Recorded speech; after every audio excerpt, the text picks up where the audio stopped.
Começamos com uma piada, que quase não é uma piada. O mais novo míssil de cruzeiro da Rússia funciona com um motor a jato que você pode adicionar ao seu carrinho no AliExpress. Não é uma imitação nem uma peça reaproveitada de uma aeronave abatida.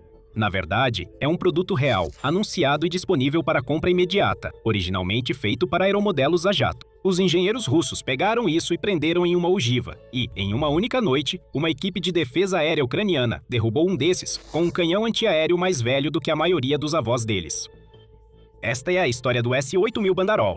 O de como uma indústria de defesa sem dinheiro construiu um míssil, usando peças de lojas de hobby do mundo todo, e como a Ucrânia está derrubando ele do céu com equipamentos da Guerra Fria. Vamos começar explicando o que é realmente o Bandarol, porque ele não se encaixa perfeitamente nas categorias às quais estamos acostumados. A família de mísseis de cruzeiro da Rússia tradicionalmente inclui coisas como o K-101-3, M14 Kalib ou o 9 M727 usado no sistema Iskander-K. Eles são armas caras, projetadas para fins específicos em escritórios especializados no desenvolvimento de mísseis, produzidas em quantidades relativamente pequenas e reservadas para ataques de alto valor. O Bandarol é praticamente o oposto disso. Ele foi desenvolvido pela Kronstadt, uma empresa que não é especializada em mísseis, mas sim a fabricante do drone Orion da Rússia, uma aeronave não tripulada de média altitude e longa duração. A Kronstadt pegou o conceito de veículo aéreo não tripulado e basicamente o militarizou, transformando-o em uma arma de ataque a jato descartável. O resultado é algo que fica entre um drone kamikaze e um míssil de cruzeiro clássico mais próximo, em essência,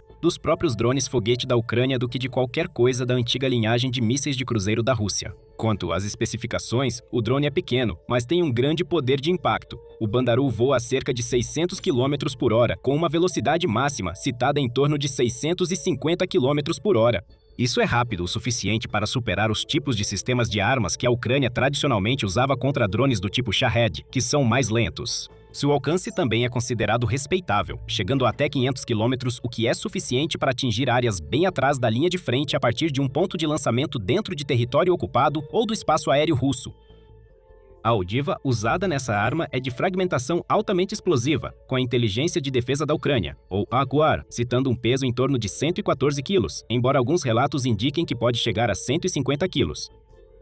De qualquer forma, essa não é uma arma feita para destruir um bunker fortificado. Ela foi feita para destruir alvos mais vulneráveis, como conjuntos de radares, depósitos logísticos, blocos de apartamentos ou qualquer coisa que não exija uma bomba específica para bunkers para ser neutralizada. A principal plataforma de lançamento dessa arma é o próprio drone Orion, e, segundo relatos, a Kronstadt também estava trabalhando para adaptá-la para ser lançada, a partir dos helicópteros de ataque Mi-28N, o que daria à Rússia um segundo método de entrega com um tempo de preparação muito menor. Mas o que realmente faz o Bandarol virar notícia não é a fuselagem. Na verdade, precisamos focar no que está dentro dele. Em maio de 2025, a Inteligência de Defesa da Ucrânia publicou uma análise técnica do míssil em seu portal de guerra e sanções, na seção de componentes de armas, após examinar exemplares intactos recuperados de ataques próximos a Odessa. O que eles encontraram foi menos um míssil guiado de precisão, e mais um amontoado de peças montadas a partir de metade da indústria de eletrônicos de consumo. O motor que impulsionou esse negócio pelo céu acabou sendo um Suisu 2100 Pro, um turbojato de fabricação chinesa originalmente projetado para grandes aeromodelos e jatos controlados por rádio. Ele era vendido comercialmente abertamente por cerca de $16 mil e sim, está listado no AliExpress. O restante da lista de peças segue o mesmo padrão. A HUR identificou o módulo de telemetria como provavelmente um RFD-900CIS, uma unidade adquirida diretamente da Austrália ou produzida como um clone chinês do projeto australiano. Acredita-se que o sistema de navegação inercial seja de origem chinesa, emparelhado com um receptor de satélite Cometra M8 de fabricação russa. Essa tem sido a mesma tecnologia de antena resistente a interferências que a Rússia vem instalando em seus drones, Gr-1, derivados do Shahed, e em seus kits de bombas planadoras, o MPK e o MPB. Os servos, ou pequenos motores que movimentam as superfícies de controle, eram unidades sul-coreanas Dynamixel MX-64AE, também disponíveis no mercado. Espalhados pela eletrônica estão cerca de 20 tipos distintos de microchips, provenientes de fabricantes dos Estados Unidos, China, Suíça, Japão e Coreia do Sul. Mas como uma empresa russa sancionada consegue obter peças de tantos países, fabricadas abertamente por empresas que, presumivelmente, não querem que seus produtos apareçam em mísseis de cruzeiro disparados contra Kiev? De acordo com o UR, a maioria dos componentes eletrônicos passou por um único ponto de distribuição, um atacadista russo de eletrônicos chamado Chip and Dip, um dos maiores distribuidores do mercado interno. A partir daí, relatórios anteriores da inteligência ucraniana descrevem uma rede de evasão de sanções que direciona essas importações por meio de países intermediários.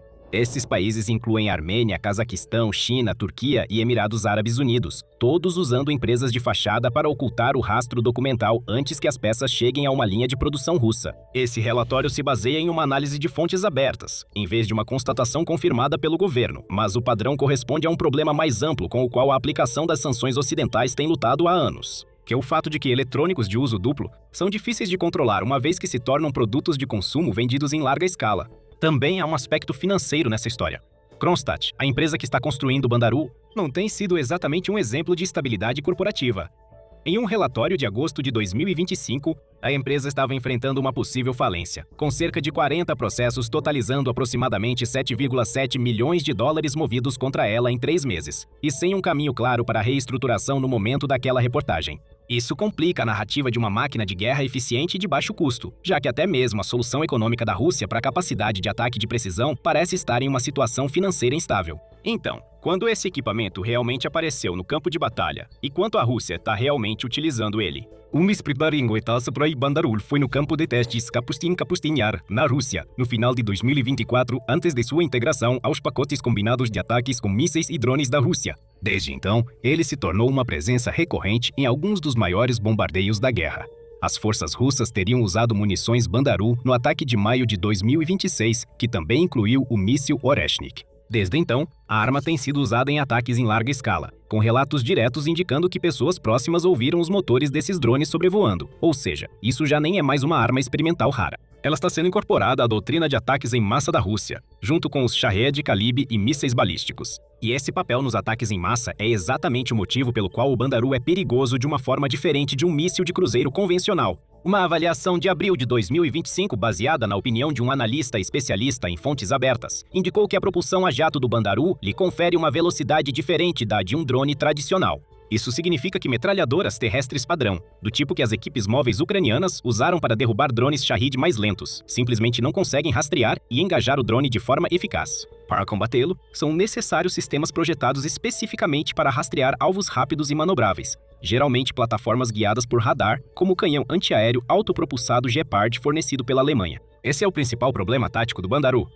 Ele é rápido o suficiente para escapar das defesas antidrone baratas que a Ucrânia passou 3 anos construindo, ou barato o bastante para que a Rússia possa se dar ao luxo de perder uma quantidade significativa deles no processo. Ele também tem mais manobrabilidade do que os mísseis de cruzeiro mais antigos da Rússia, o que faz diferença contra sistemas de defesa aérea estáticos que são ajustados para prever trajetórias de voo mais convencionais e retas, e isso nos leva à reviravolta dessa história. Em meados de julho de 2026, a 121ª Brigada Separada de Defesa Territorial da Ucrânia abateu 2 alvos aéreos russos, sendo um deles um Bandaru, usando canhões antiaéreos Bofors L-70 de 40 mm. Se esse nome não significa muito para você, o Bofors L-70 é um canhão antiaéreo de origem sueca que surgiu pela primeira vez em 1947 e entrou oficialmente em serviço em 1951. Ele tem sido utilizado por forças armadas ao redor do mundo de forma contínua desde então. Estamos falando de um sistema de armas que tem, dependendo da unidade específica, algo em torno de 70 anos de idade, com uma cadência de tiro geralmente citada entre 240 e 330 disparos por minuto, e um alcance efetivo contra alvos aéreos de aproximadamente 4.000 metros. Mais especificamente, os canhões usados pela 121ª Brigada não tiveram grandes modificações além de sistemas de mira aprimorados. Ou seja, as equipes provavelmente estão fazendo isso com mira manual, rastreando um míssil a jato com um canhão projetado antes da existência de sistemas modernos de controle de tiro digital. Isso é particularmente notável porque outros operadores seguiram na direção oposta com esse mesmo canhão. Alguns países combinaram o L-70 com controle de tiro por radar e rastreamento automático de alvos, transformando-o em um sistema de defesa de ponto muito mais moderno. As unidades doadas para a Ucrânia, pelo menos conforme relatado, são a versão mais básica. A Lituânia entregou o primeiro lote desses canhões para a Ucrânia em fevereiro de 2023, com canhões adicionais fornecidos posteriormente pelos Países Baixos. Então, isso nem é uma arma que a Ucrânia construiu ou manteve, mas sim um excedente da OTAN da era da Guerra Fria, reaproveitado para preencher uma lacuna de defesa aérea bem típica do século XXI. Agora vale a pena dedicar um momento ao outro míssil que foi abatido naquela semana, porque o contraste fala por si só. O Kh-59, como a OTAN chama AS-13 Kingbolt, é um projeto muito mais antigo do que o Bandaru. Remontando ao desenvolvimento soviético nas décadas de 70 e 80, agora produzido pela Corporação de Mísseis Táticos da Rússia. Dependendo da variante exata, ele tem um alcance de aproximadamente entre 115 e 290 km, uma velocidade máxima na faixa de 900 a pouco mais de 1000 por hora e uma ogiva em torno de 300 kg, o que significa que é consideravelmente mais pesado do que os Bandarus. Sua orientação é uma combinação de navegação inercial para a fase intermediária do voo. Uma câmera de televisão no nariz que permite ao operador a bordo da aeronave lançadora identificar visualmente e travar o alvo na aproximação final. Em outras palavras, o Caça-59 é realmente uma arma de precisão à moda antiga, exigindo um operador treinado assistindo a um vídeo ao vivo no momento crítico. O Bandaru, por outro lado, é amplamente autônomo após o lançamento, guiado por GPS e navegação inercial, e projetado para ser barato o suficiente para que perder para um canhão antiaéreo de 70 anos mal faça diferença no balanço de produção da Rússia. Mesma semana, mesma brigada, mesmos canhões, mas duas filosofias completamente diferentes de como construir um míssil.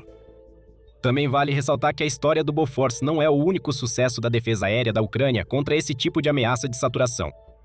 O mesmo relatório observou que um único sistema Skynex ucraniano destruiu 12 alvos aéreos russos em um único confronto, incluindo um míssil de cruzeiro e 11 drones do tipo Shahed. É isso que ter uma unidade de defesa aérea alemã moderna, guiada por radar e construída especificamente para abater alvos rápidos, pequenos e voando baixo, proporciona para você, especialmente quando a Rússia está usando drones que saíram de fábricas comerciais. Coloque essas duas histórias lado a lado e você terá um retrato bastante honesto de como a Ucrânia está realmente defendendo seus céus neste momento. Não com um sistema milagroso, mas com uma colcha de retalhos. De um lado, há um canhão alemão de última geração guiado por radar. Do outro, você tem uma relíquia sueca operada manualmente. Ambos estão fazendo o mesmo trabalho fundamental porque simplesmente não há sistemas modernos suficientes para cobrir tudo ao mesmo tempo. E, mais importante, por volta da mesma época, um vídeo compartilhado por um analista de fontes abertas usando o nome Special Curson Cat parecia mostrar um drone russo, Orion, a mesma plataforma que carrega o Bandaru, pegando fogo em um campo na Crimeia ocupada, aparentemente após ter sido destruído pelo próprio lado, e não por ação ucraniana. Pesquisadores geolocalizaram os destroços em uma vila chamada Ivanivka, a cerca de 13 quilômetros de Kerch e 11 quilômetros do aeródromo, de onde esses drones normalmente operam. O vídeo se encaixa no quadro mais amplo de um programa de armamentos construído rapidamente, de forma barata e sob pressão de sanções. Às vezes, funciona bem o suficiente para atravessar as defesas de Kiev em uma barragem de mais de 500 armas e às vezes aparentemente cai do céu no próprio lado da linha de frente. Então, por que tudo isso importa? Bem, por alguns motivos, e eles vão além do fato de que uma peça de museu, um canhão antiaéreo, derrotou um míssil a jato em um confronto direto. Mas antes disso, certifique-se de que você está inscrito no programa militar. Nós trazemos notícias da geopolítica global e às vezes cobrimos eventos que podem parecer saídos da ficção, como esta história aqui, voltando a como exatamente o Bandaru se encaixa no contexto mais amplo da guerra. Primeiro, a arma é um estudo de caso sobre o que a pressão das sanções realmente faz com uma economia em tempo de guerra. Você não pode parar a produção de armas completamente, mas em vez disso, os países acabam recorrendo cada vez mais à improvisação. A Rússia não consegue obter facilmente as ópticas de precisão, eletrônicos resistentes à radiação ou motores turbojato feitos sob medida que seriam usadas em um míssil de cruzeiro tradicional de alto nível, nas quantidades de que precisa. Então, em vez disso, está construindo um míssil com peças que qualquer pessoa com um cartão de crédito e uma conta no AliExpress poderia, teoricamente, comprar peça por peça, enviadas por países intermediários e distribuidores atacadistas para dificultar o rastreamento. Isso é um sinal de um complexo industrial militar se adaptando à escassez ao buscar alternativas mais acessíveis. E isso está forçando os governos ocidentais e os regimes de controle de exportação a reconhecerem o quanto as cadeias de suprimentos de eletrônicos de consumo são fáceis de burlar, quando o usuário final tem paciência suficiente para camuflar a compra por meio de 2 ou 3 países intermediários. Em segundo lugar, existe a questão do custo desta guerra. E aqui ajuda realmente colocar números ao lado das armas que continuamos mencionando. As estimativas para o Kaeja-101 da Rússia variam enormemente dependendo de quem está fazendo o relatório. Analistas ucranianos e ocidentais estimaram valores que vão de cerca de 1,2 milhões de dólares na faixa mais baixa, até impressionantes 13 milhões de dólares na faixa mais alta. O calibre fica em uma faixa igualmente ampla, com valores comumente citados entre cerca de 1 milhão a 6 milhões de dólares, dependendo da distinção entre exportação e uso doméstico. Um drone padrão do tipo Shahed 136, por outro lado, geralmente é avaliado entre 20 mil e 50 mil dólares. As avaliações da inteligência ucraniana sobre as versões produzidas internamente pela Rússia chegam a até $70 mil. Estamos sendo cautelosos com todos esses números de propósito, porque, ao contrário da lista de componentes do Bandaru, esses valores mais amplos de custo de mísseis são estimativas contestadas, não são contratos verificados, e as fontes discordam abertamente entre si por uma diferença de 5 ou até 10 vezes. Mas mesmo considerando o valor mais conservador de cada faixa, ou um míssil construído em torno de um motor a jato de hobby de $16 mil e servos e baterias de qualidade de consumidor, fica muito mais próximo do lado dos drones dessa equação do que do lado dos mísseis. Isso significa que a Rússia pode produzir e usar essas coisas em um volume que seria impensável para algo como o KH-101 e integrá-los em ataques em massa especificamente projetados para sobrecarregar a defesa aérea ucraniana pelo simples número de ameaças simultâneas, em vez de qualquer sofisticação de uma única arma. O Bandaru não está tentando ser um míssil mais inteligente do céu. Ele está tentando ser apenas mais uma ameaça veloz em uma salva que já inclui os Shahids. É aqui também que a discussão se é um drone ou um míssil deixa de ser pedante e passa a realmente importar para como a Ucrânia constrói suas defesas. A Rússia vem fazendo o mesmo experimento com sua linha Shahid que fez com o Bandaru. Eles estão colocando motores a jato no que antes eram simples munições vagantes movidas a hélice, produzindo variantes como o Gerun-3 e o Gerun-5 que, segundo relatos, podem atingir velocidades em torno de 500 a 600 km por hora. Isso vai colocá-los diretamente na categoria de mísseis de cruzeiro. O porta-voz da Força Aérea Ucraniana, Yuri Knat, descreveu o efeito de forma direta, dizendo que no radar, uma dessas variantes movidas a jato aparece como um míssil de cruzeiro apenas pelos seus parâmetros de voo, simplesmente por causa da velocidade com que está se movendo. Isso determina qual interceptador o comandante da bateria ucraniana vai escolher, e os interceptadores não são intercambiáveis em termos de preço. O Meitman 120 Amram, o míssil que as baterias NASAMS têm usado para derrubar os Shahids mais lentos, custa algo em torno de $500 mil a $1 milhão por disparo. Interceptador Patriot PAC-3 custa mais próximo de $4 milhões por unidade. O motor de $16 mil força você a gastar de $500 mil a vários milhões de dólares só para derrubá-lo do céu. A relação de custos é exatamente o objetivo dessa arma, independentemente de você classificá-la como drone ou míssil. Também vale dizer que a Ucrânia está jogando esse mesmo jogo na direção oposta. O drone míssil Polarnitsia da Ucrânia, primeiro usado em combate em agosto de 2024, pesa cerca de 320 quilos com uma ogiva de aproximadamente 100 quilos. Decola com um propulsor de combustível sólido antes que seu motor turbojato assuma. E, segundo relatos, atinge velocidades de até 900 km por hora com um alcance de cerca de 650 km. Isso é quase comparável ao K-101. Autoridades ucranianas estimaram seu custo unitário em menos de $1 milhão. E algumas estimativas ucranianas são ainda mais baixas. Seu programa irmão, o Peklo, segundo relatos, é ainda mais barato de construir do que o drone de ataque de longo alcance LUT da Ucrânia, que custou cerca de $200 mil. Tudo isso atingindo velocidades de até 700 km por hora e um alcance de aproximadamente 700 km com os desenvolvedores afirmando que até 70 componentes são produzidos nacionalmente. Em outras palavras, ambos lados concluíram de forma independente que a maneira mais rápida de fechar a diferença entre drones baratos e mísseis caros é simplesmente construir algo que fique no meio termo. E que quem conseguir produzir mais dessa classe híbrida mais rápido vai ter vantagem nessa corrida armamentista em particular. Terceiro, as armas são importantes porque estão forçando a Ucrânia a travar uma guerra defensiva assimétrica em dois níveis tecnológicos muito diferentes ao mesmo tempo. Por um lado, a Ucrânia está utilizando sistemas realmente de ponta, Gepards alemães projetados especificamente para rastrear alvos de manobra rápida, e até mesmo, como mencionamos em outro momento, sistemas iniciais de defesa contra drones baseados em laser. Por outro lado, quando os sistemas modernos não estão disponíveis em quantidade suficiente, as equipes ucranianas recorrem ao que estiver à mão, incluindo canhões antiaéreos doados, com décadas de uso, que receberam pouco mais do que uma atualização nas miras. O fato de um Bofors L-70 ainda conseguir derrubar um míssil a jato de fabricação de 2026 não é exatamente uma história sobre a engenharia da Guerra Fria, estar à frente do seu tempo. É uma história sobre defesa aérea em sua essência, que ainda depende de a equipe conseguir rastrear, mirar e disparar antes que o alvo chegue, e sobre como o inventário de defesa aérea da Ucrânia teve que se estender ao máximo para cobrir todas as altitudes, velocidades e perfis de voo dos ataques que a Rússia continua lançando contra ela. Juntando tudo isso, Bandaru nos mostra algo maior sobre para onde a tecnologia de armamentos desta guerra está caminhando. A linha entre drone e míssil de cruzeiro está se dissolvendo. O que antes eram duas categorias separadas, com dois manuais de defesa distintos, está se fundindo em uma única classe de munições rápidas, baratas, movidas a jato ou hélice, guiadas por GPS e navegação inercial, que podem ser construídas em grande parte com peças prontas do mercado. Os próprios programas Polarnitsia e Peklo da Ucrânia são basicamente a mesma ideia, seguindo na direção oposta. Quem conseguir construir essas coisas mais rápido e mais barato, e quem conseguir adaptar sua defesa aérea mais rapidamente, vai ter uma vantagem na próxima fase dessa luta. Por enquanto, o placar nesse confronto específico favorece o velho canhão da Ucrânia. E isso também é notável, porque sugere que ainda não terminamos de ver armas que, por todos os motivos, já deveriam estar obsoletas. No dia 30 de julho, a Rússia lançou um ataque. Mísseis balísticos e de cruzeiro voaram em direção à Ucrânia. Junto com eles estavam drones de ataque e centenas deles. Esse foi uma campanha aérea de choque e pavor do tipo que já vimos tantas vezes antes vindo da Rússia. Mas hoje a Ucrânia conseguiu algo com que Putin só pode sonhar: uma taxa de interceptação de 93%.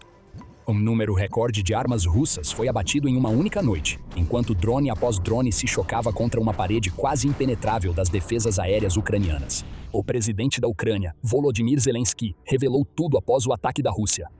Durante seu discurso na noite de 30 de julho, Zelensky elogiou os defensores dos céus da Ucrânia, observando que uma combinação de grupos móveis de fogo, aviação e implantação de drones interceptores conseguiu reduzir drasticamente os danos causados por um ataque russo que não tinha como objetivo atingir alvos militares. Queria aterrorizar, causar medo. E o plano maligno de Putin, como tantas vezes acontece, era lançar armas contra civis inocentes nas cidades da Ucrânia. O profissionalismo dos operadores da defesa antiaérea da Ucrânia ficou evidente em uma noite que poderia ter sido muito mais devastadora do que realmente foi, já que um número recorde de armas russas foi abatido pelo fogo ucraniano. O que vimos em 30 de julho não foi uma anomalia, foi o resultado de uma evolução, uma transformação do poder de defesa aérea da Ucrânia que a Rússia não poderia imaginar nem mesmo há cerca de um ano. Vamos voltar ao início de 2025. Naquela época, a taxa de interceptação de drones de ataque russos pela Ucrânia era muito menor do que é agora. Essa taxa variava, embora tendesse a oscilar entre a casa dos 70 e poucos por cento e o começo dos 80%. Drones demais da Rússia estavam conseguindo passar. Putin havia ordenado a construção de mais drones de ataque do tipo Shahed do que nunca, e o simples volume estava sobrecarregando as defesas aéreas da Ucrânia.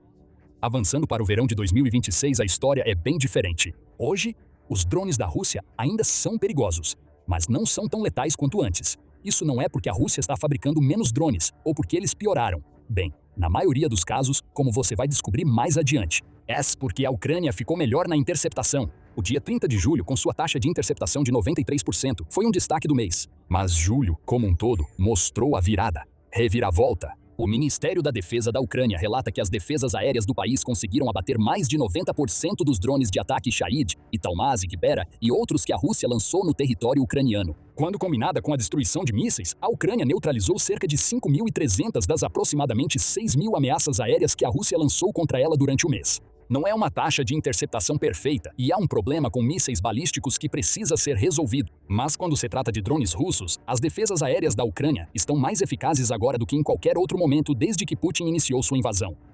O objetivo agora é aproveitar a consistência que a Ucrânia vem demonstrando. O objetivo da Ucrânia, conforme declarado pelo ex-ministro da Defesa Mikhailo Fedorov, é chegar ao ponto de interceptar 95% de todas as ameaças aéreas da Rússia. A Ucrânia chegou perto disso em 30 de julho. Ela vai estudar o que aconteceu por meio de uma análise pós-ação para ver o que fez bem e no que pode se apoiar para aumentar ainda mais a taxa de interceptação. Mas 93% é um número enorme. É uma porcentagem recorde de projéteis russos que foram destruídos no céu ou desviados para não atingir nada, e a Ucrânia deve se orgulhar disso, mesmo enquanto foca nos próximos passos a serem tomados. Claro, a pergunta óbvia a se fazer é: como a Ucrânia conseguiu isso? Seria fácil afirmar que drones interceptadores foram responsáveis por tudo isso. E esses drones realmente fizeram uma diferença enorme nas taxas de interceptação da Ucrânia desde que foram introduzidos no campo de batalha. Durante os primeiros 4 meses de 2026, a Ucrânia aumentou sua produção de drones interceptadores em 2,6 vezes, revelou Fedorov em maio. E esses interceptadores dobraram o número de drones do tipo Shahed que estavam abatendo durante esse mesmo período. A Ucrânia reconhece a importância desses drones interceptadores de baixo custo, que muitas vezes exigem apenas alguns milhares de dólares, e às vezes até menos, para serem construídos. Se os fabricantes de drones estão trabalhando na próxima geração de interceptadores, como o Sting 2 para combater os novos drones de ataque russos que incorporam motores a jato para ajudá-los a passar pela geração atual de interceptadores. Então, os drones interceptadores da Ucrânia são fundamentais quando se trata de eliminar 93% dos alvos em uma única noite. Mas eles não são toda a história, nem de longe. O restante da história aconteceu nos bastidores e envolveu a transformação de toda a estrutura de defesa aérea da Ucrânia para tornar dias como 30 de julho possíveis. Lá em 2025, quando a Rússia começou a obter mais sucesso do que nunca devido aos seus enormes enxames de drones de ataque, o comando da Força Aérea da Ucrânia começou a introduzir novas técnicas e tecnologias que mais tarde seriam complementadas pelos interceptadores. Grupos móveis de defesa aérea foram criados e dispersos por toda a Ucrânia, permitindo respostas rápidas aos ataques aéreos da Rússia. A Ucrânia também foi além de seus radares militares existentes e começou a integrar sistemas de radar civis ao seu escudo aéreo. Qualquer coisa que pudesse detectar um drone ou míssil era válida, e essa medida ajudou a dar à Ucrânia uma cobertura de radar mais ampla e robusta em todo o país. Sistemas como o Delta, que centralizavam a comunicação e o compartilhamento de dados entre as forças ucranianas, também foram ampliados. Eles se tornaram vitais. Trocas de dados mais rápidas ofereceram um impulso extra de velocidade para as equipes móveis de defesa aérea que a Ucrânia criou. O que a Ucrânia estava criando durante esse período era um sistema que permitia cálculos em terra e a designação de cobertura aérea que podiam acontecer quase em tempo real. A Ucrânia também contou com a ajuda de seus parceiros internacionais. Sistemas modernos de defesa antiaérea foram fornecidos, assim como sistemas de detecção precoce, que permitem à Ucrânia detectar ameaças assim que cruzam a fronteira, e às vezes até antes disso. Em alguns casos, a Ucrânia consegue interceptar drones russos enquanto eles ainda estão sobrevoando o território de Putin, destacando a importância desses sistemas de alerta precoce. Tudo isso foi um trabalho fundamental. O sucesso dos drones interceptadores da Ucrânia não teria sido possível sem isso.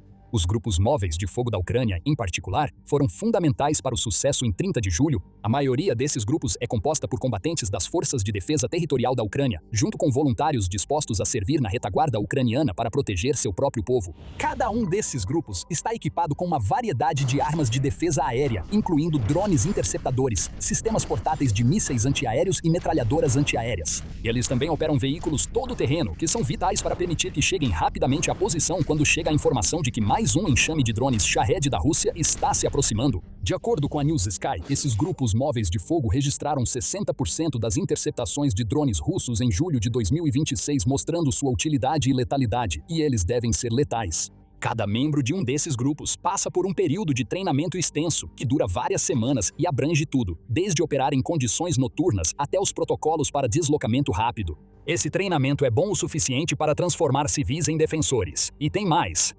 Além das equipes móveis de fogo, dos drones interceptores e daquele sistema de detecção que mencionamos, a Ucrânia tem mais um truque de defesa aérea na manga.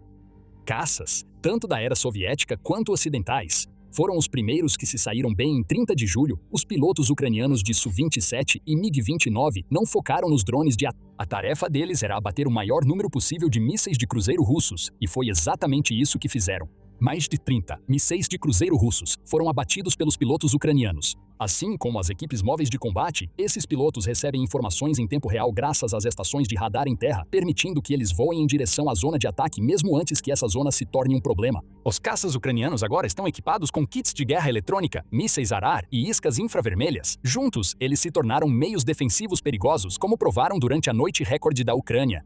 As aeronaves ocidentais, como os F-16 que a Ucrânia recebeu de seus parceiros, não ficam de fora. Na verdade, elas podem ser ainda mais importantes do que as aeronaves soviéticas. Em janeiro de 2026, a Aviation Week noticiou que os F-16 ucranianos haviam registrado seu 1000º abate aéreo. Provavelmente, várias centenas a mais foram adicionadas desde então, embora não saibamos se eles aumentaram esse número coletivo em 30 de julho. Você deve ter notado que mencionamos muito pouco os mísseis balísticos da Rússia até agora. Há um motivo para isso, que vamos abordar em breve. Mas antes, vale ressaltar que 30 de julho não foi a única vez que a Ucrânia quebrou recordes nos últimos dias. No dia 2 de agosto, os guardas de fronteira da Ucrânia bateram seu próprio recorde ao interceptarem um drone de reconhecimento russo Zala Z-20 sobre a região de Chernihiv, na Ucrânia. A distância foi impressionante. A Ucrânia interceptou um drone russo a uma altitude impressionante de 6.858 metros ou 6,85 quilômetros. O Zala Z-20 da Rússia não teve chance. Ele tem um alcance operacional muito maior do que um interceptor, chegando a 100 quilômetros. Mas ser capaz de sair do alcance não significa muito quando um drone projetado para ver tudo não consegue detectar um interceptor se aproximando por trás. O drone russo explodiu no ar. Assim como 93% dos projéteis que a Rússia lançou contra a Ucrânia em 30 de julho. Infelizmente, nem todas as notícias foram boas para a Ucrânia. A taxa de interceptação de 93% é impressionante. No entanto, existe uma lacuna nas defesas aéreas da Ucrânia que precisa ser preenchida urgentemente. Mas será que essa lacuna será preenchida? Fique com a gente e você vai descobrir. Mas antes de irmos mais a fundo, este é o programa militar. Tem muito mais de onde isso veio. Então certifique-se de se inscrever no canal para nunca perder o que vem por aí. O outro lado da moeda do recorde histórico da Ucrânia em 30 de julho é que a Rússia teve algum sucesso com seu ataque. As equipes de interceptação da Ucrânia fizeram um trabalho notável protegendo o máximo de civis possível, mas ter uma taxa de interceptação de 93% ainda significa que 7% dos projéteis da Rússia conseguiram atravessar a barreira de defesa aérea da Ucrânia, e as armas que conseguiram fazer isso são as armas mais poderosas que a Rússia possui. Logo após o ataque da Rússia, o Kyiv Independent informou que pelo menos 8 pessoas haviam sido mortas, com outras 50 feridas, a maioria, se não todas, eram civis. A maior tragédia ocorreu em Kryvyi Rih, onde pelo menos 5 membros de uma mesma família foram mortos quando um projétil russo atingiu a casa deles. Esse projétil era um míssil balístico. E é justamente para esse tipo de arma que a Ucrânia precisa desesperadamente encontrar uma solução para garantir a segurança de mais civis do que a taxa de interceptação de drones e mísseis de cruzeiro permite. Mísseis balísticos são um grande ponto fraco na estratégia de defesa aérea da Ucrânia. Zelensky, ele mesmo revelou isso em 1º de agosto, após mais um ataque a Kyiv, que tirou a vida de mais 9 pessoas. Foram os mísseis que causaram os danos. A Ucrânia só conseguiu interceptar um dos 27 que a Rússia lançou em 1º de agosto, levando Zelensky a mais uma vez pedir aos países ocidentais que forneçam mais mísseis interceptadores, especialmente para os sistemas de defesa aérea Patriot da Ucrânia. A Ucrânia praticamente ficou sem, disse Zelensky. Se não receber mais mísseis para combater a ameaça mais grave da Rússia, haverá mais dias em que o criminoso de guerra no Kremlin matará civis ucranianos. É crucial que nossos parceiros entendam que esses sistemas não devem ficar parados em depósitos para cenários hipotéticos. Mas aqui e agora, disse Zelensky, acrescentando, cada pacote de mísseis antibalísticos salva a vida do nosso povo e cada noite em que nos faltam resulta em vítimas. No entanto, o presidente da Ucrânia já fez esse tipo de apelo antes. O desafio dele é que os aliados da Ucrânia têm suas próprias defesas com que se preocupar. Entregar todos os seus mísseis de defesa aérea não é uma opção, por mais que isso ajudasse a Ucrânia. Comprar mísseis Patriot para a Ucrânia também está mais difícil do que nunca. A Operação Fúria Épica é o motivo disso. Acredita-se que os EUE já tenham usado cerca de 1.430 mísseis Patriot, de um estoque pré-guerra de aproximadamente 2.330 segundo, informou a BBC no final de julho. Os EUA, naturalmente, estão hesitantes em vender mais para a Ucrânia e certamente não fornecerão nenhum de graça.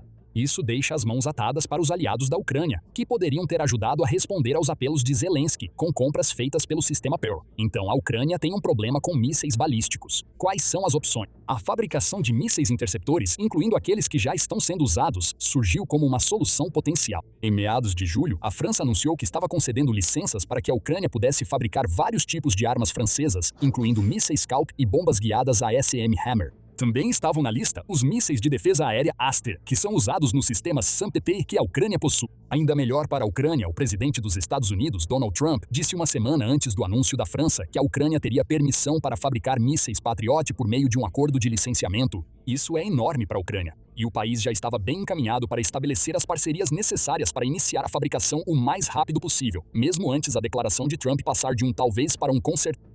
No dia 23 de julho, Zelensky até anunciou que a Raytheon, que é uma das fabricantes dos mísseis Patriot, havia concordado em produzi-los em conjunto com a Ucrânia. As coisas estavam acontecendo rapidamente. Mas qualquer um que já prestou atenção em Trump sabe que o que ele diz e o que ele faz muitas vezes são duas coisas bem diferentes. Esse parece ser o caso do licenciamento dos mísseis Patriot. A ideia não está completamente descartada, pelo menos ainda não. Em 31 de julho, a CNBC informou que Trump pode ter mudado de ideia, chamando a tecnologia Patriot de algo difícil de se entregar durante uma reunião de gabinete em Camp David. Trump declarou que é preciso ter muito cuidado com esse tipo de acordo de licenciamento, porque sempre existe a chance de que aqueles que recebem as licenças possam um dia se voltar contra você. Trump acrescentou que autoridades do EUA e da Ucrânia ainda estão conversando sobre as licenças do Patriot. No entanto, é preciso perguntar por que Trump fez o anúncio sobre o licenciamento se ele não tinha certeza se iria cumprir. Ele estava tentando marcar pontos? O grande anúncio de Trump sobre os Patriots aconteceu na cúpula da OTAN em Ankara, e é possível que ele quisesse roubar os holofotes do evento.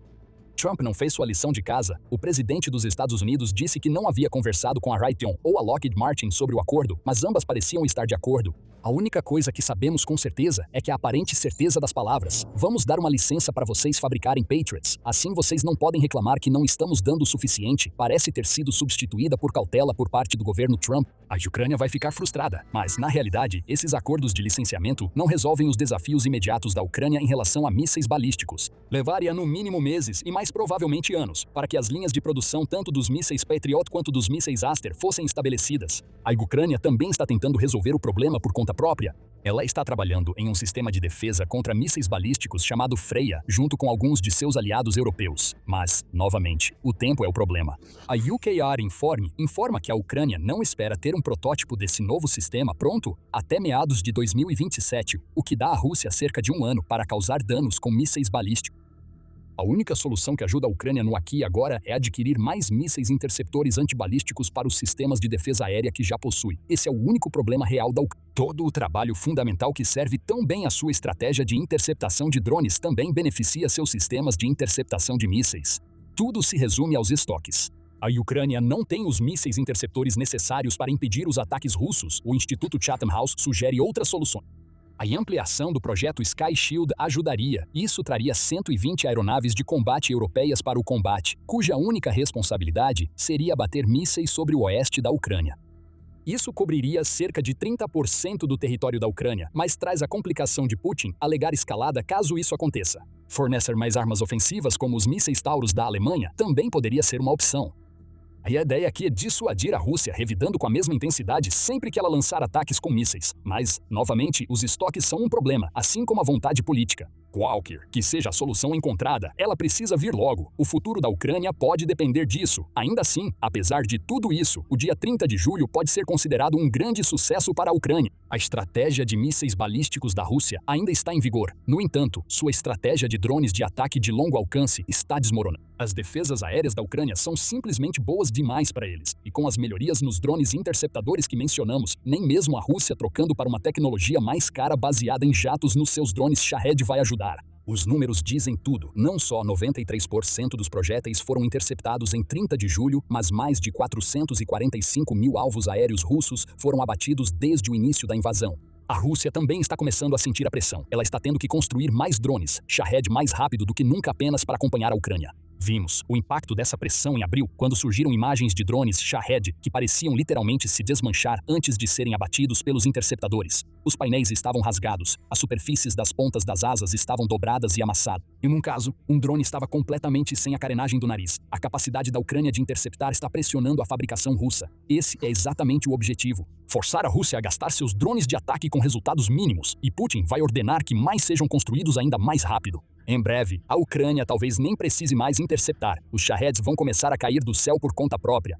Tudo o que a Ucrânia precisa agora é de uma resposta à ameaça dos mísseis balísticos da Rússia, e a única coisa que a Rússia ainda faz que parece funcionar também vai desaparecer. A Rússia não esperava por isso. Enquanto as forças de Putin se preparavam para mais um ataque na região de Sumy, algo entrou nos céus acima. Invisível e perigoso, o que a Ucrânia enviou foi uma combinação entre o aço soviético e a tecnologia conjunta dos Estados Unidos e da França. Nada poderia preparar os aspirantes a invasores para o que estava por vir. Um ataque mortal destruiu a ofensiva russa antes mesmo que ela começasse, e havia ali uma sutil nota de ironia. O ataque foi realizado usando uma plataforma da era soviética que a Rússia antes considerava obsoleta. A Ucrânia acabou de mostrar que obsolescência está nos olhos de quem vê. E quando esse observador é a Ucrânia, o que era velho se torna novo novamente, e o que antes era considerado inútil se transforma em um demônio mortal nos céus. Nós seguimos para a vila de Rajivka, ou mais precisamente, alguns quilômetros distante dessa vila localizada em Sumy, onde comandantes russos estavam tramando um plano. Ataque sério lançado contra a vila, forte o suficiente para tomar a localidade, talvez com a intenção de usá-lo para avançar os objetivos de Putin em Sumy.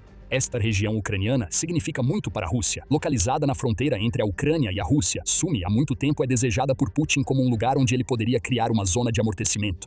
A Rússia tem pressionado por essa zona recentemente, como revela um relatório do UKR Inform de abril de 2026, mostrando que as forças do país têm tentado tomar vilarejos na fronteira. No mundo, a ideal da Rússia, uma enorme linha de forças russas se estenderia de uma ponta a outra do Oblast, garantindo que a Ucrânia nunca mais consiga realizar algo como a humilhante contra-invasão de Kursk, que aconteceu em agosto de 2024.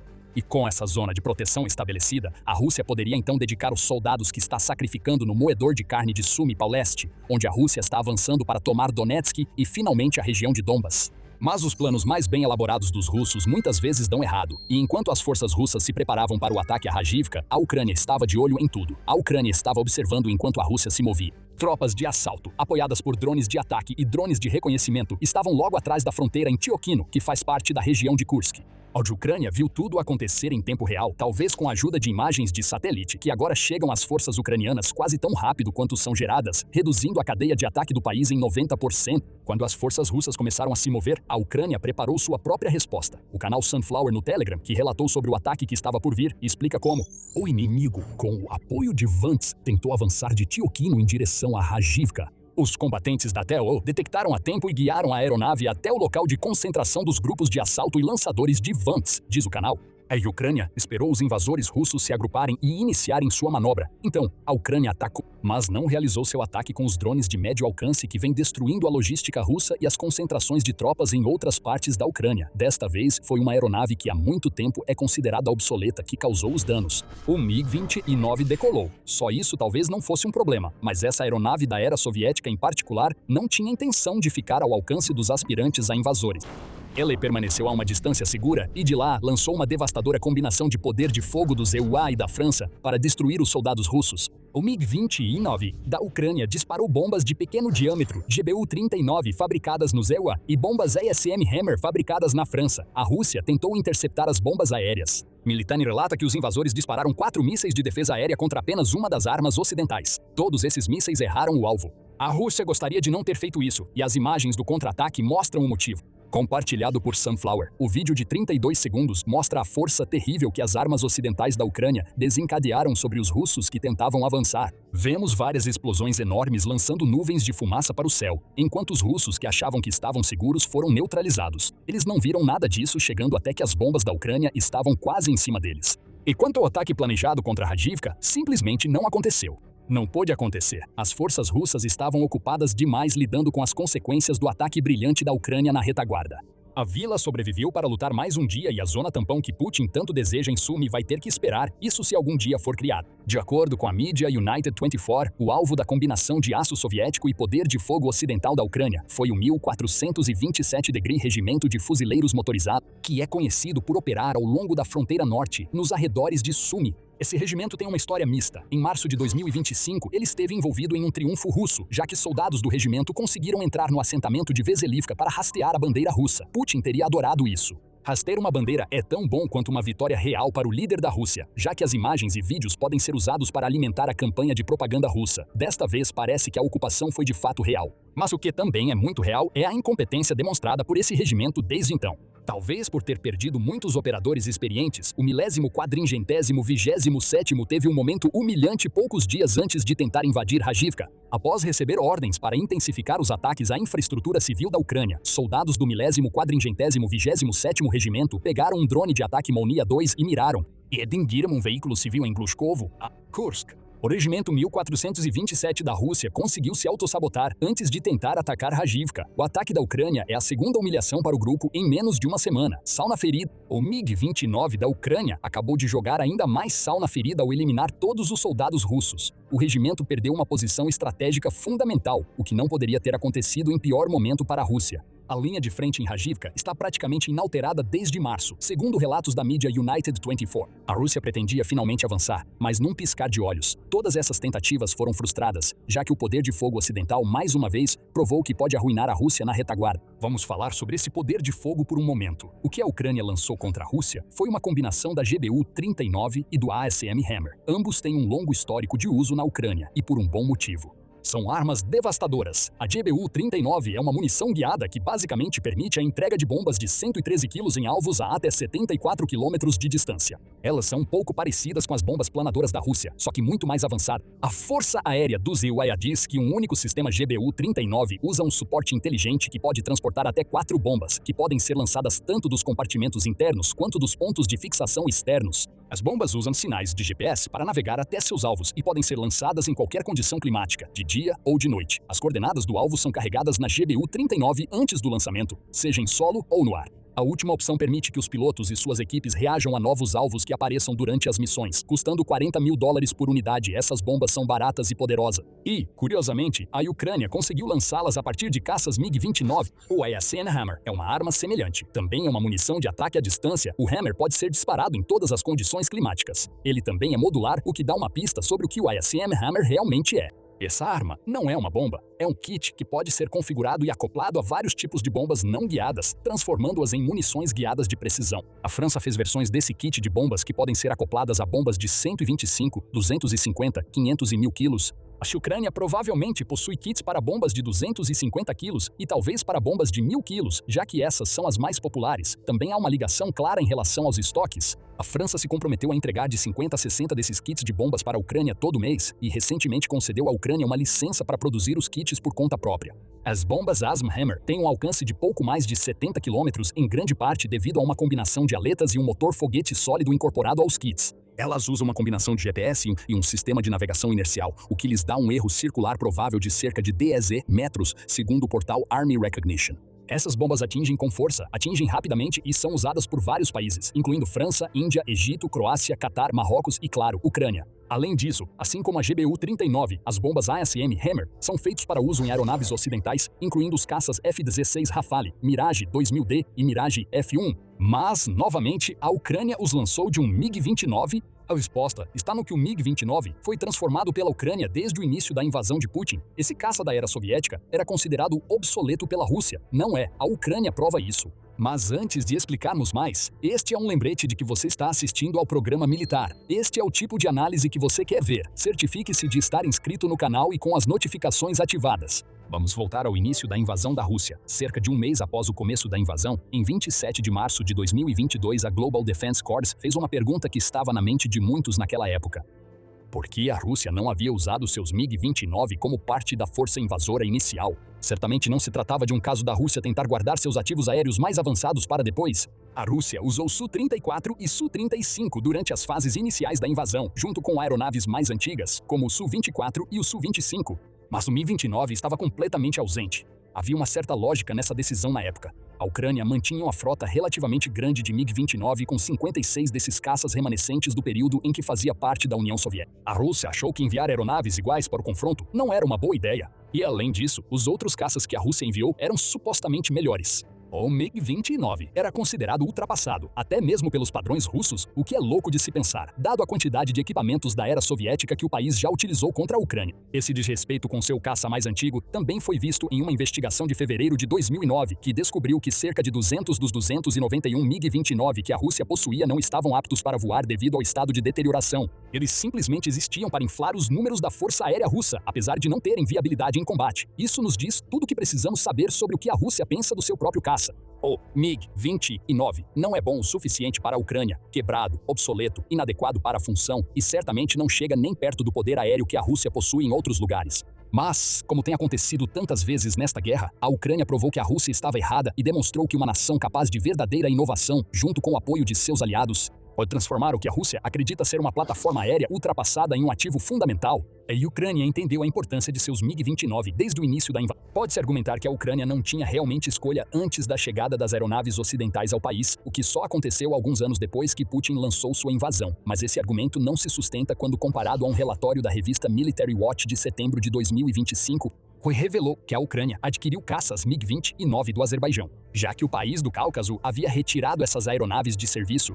A Ucrânia também recebeu caças MiG-29 da Polônia e da Eslováquia durante a guerra, o que nos mostra algo importante. A Ucrânia vê valor nesses caças onde a Rússia não vê. Parte disso vem do valor do MiG-29 como um recurso de defesa aérea. Como o Militani aponta, a Ucrânia tem usado caças MiG-29 em missões de defesa aérea por todo o país, provavelmente porque essas aeronaves ainda conseguem abater drones e outros projéteis. Embora o MiG-29 possa estar desatualizado, ele é mais do que rápido o suficiente para dar voltas até nos melhores drones do tipo Shahed, e os mísseis Arar que podem ser carregados no jato conseguem destruir esses drones em um piscar de olhos. No entanto, não foi assim que a Ucrânia usou seus MiG-29, logo além da fronteira de Sumy. O que vimos na paralisação da tentativa de assalto do 1427º Regimento de Fuzileiros Motorizados foi o uso de um MiG-29 como um recurso de ataque à distância, capaz de disparar armas ocidentais. Isso é algo que a Rússia nunca previu. Também é algo que a Rússia não consegue fazer em resposta. Os Estados Unidos e a França não vão começar a entregar GBU-39 SE bombas ASM-Hammer para a Rússia. Essas armas são para a Ucrânia, e esse é mais um exemplo de como a combinação da engenhosidade ucraniana com a cooperação internacional está se destacando.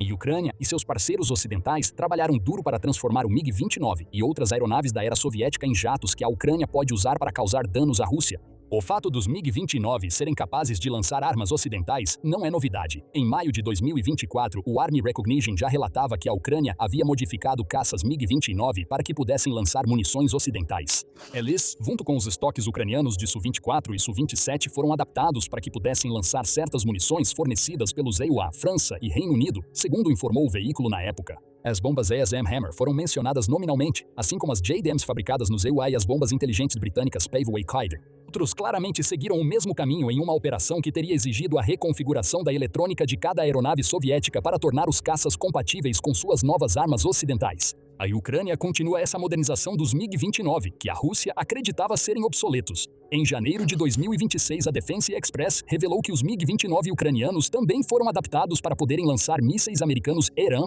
o que significa que a Ucrânia poderá operar sua chamada aeronave desatualizada até pelo menos 2030. É verdade que os ataques precisam ser feitos a partir de uma distância segura, mas isso é mais do que suficiente para a Ucrânia. Isso só provou o quão eficaz pode ser a combinação do MiG-29 com armas ocidentais contra a Rússia. Então, com o que a Rússia precisa lidar agora por ter subestimado seu próprio caça? Apenas MiG-29s que podem lançar GBU-39 e bombas ASM Hammer e muito mais, o que permite a Ucrânia atingir alvos fortificados a dezenas de quilômetros de distância. Nada demais, certo? Bem, talvez seja para um agrupamento de assalto em Tiokino que acabou de ser destruído por um caça que os próprios comandantes militares deles disseram ser obsoleto. A Ucrânia transformou uma relíquia da era soviética em uma arma moderna legítima e comprovada em combate. E como os MiG-29 da Ucrânia foram especificamente modificados para uso a longa distância, a Rússia não pode fazer nada contra eles, a menos que os pilotos ucranianos cometam o erro de permanecer dentro do alcance das defesas aéreas russas. Isso não está acontecendo, pelo menos não mais. A Ucrânia virou a própria estratégia de bombas planadoras da Rússia contra ela, usando uma plataforma obsoleta que agora ganhou uma nova vida.